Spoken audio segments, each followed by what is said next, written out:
Do you find yourself constantly crushed on someone who doesn't know you exist? Or maybe you're only attracted to people who are emotionally distant, while nice and available people feel boring to you? Chasing unattainable love is a painful cycle, but it isn't a coincidence.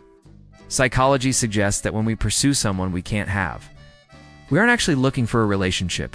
We're often looking for a way to protect ourselves. Let's dive into the psychology of the unavailable chase.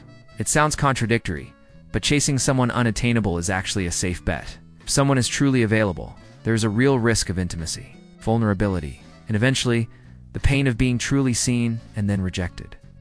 By choosing someone you know you can't have, you create a psychological buffer. You can experience the high of a crush without ever having to face the terrifying reality of a real, messy, day-to-day relationship. Many people who chase the unattainable have an anxious, preoccupied attachment style. They grew up feeling like they had to earn love or attention from inconsistent caregivers. As adults, they mistake the anxiety of not knowing if someone likes them for chemistry. If a person is consistent and stable, their nervous system doesn't get that familiar jolt of adrenaline. To an anxious attacher, a stable person feels dull, while the person pulling away feels like the one. Psychologists use the term limerence to describe an involuntary state of intense romantic infatuation. It thrives on intermittent reinforcement, the occasional breadcrumb of attention that keeps you hooked. When someone is unattainable, your brain fills in the gaps with perfection. You aren't falling for a real person. You're falling for a fantasy version of them that you've created in your mind. Because you never spend enough time with them to see their flaws, the fantasy stays perfect. Sometimes the chase is a way to prove your own worth. Subconsciously, you might feel that if you can finally win over someone who seems out of your league or emotionally closed off, it will prove that you are finally enough. In this dynamic, the other person isn't a partner. They are a trophy. The harder they are to get, the more valuable you feel for pursuing them. Repetition compulsion is a core concept in psychoanalysis. This is the unconscious desire to reenact a past trauma in an attempt to fix it.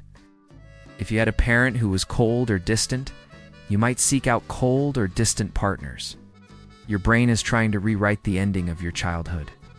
If I can get this person to love me, I will finally heal the wound from my past. Unfortunately, we often just end up repeating the pain instead of solving it. Ironically, many people who chase the unattainable are actually dismissive avoidant themselves.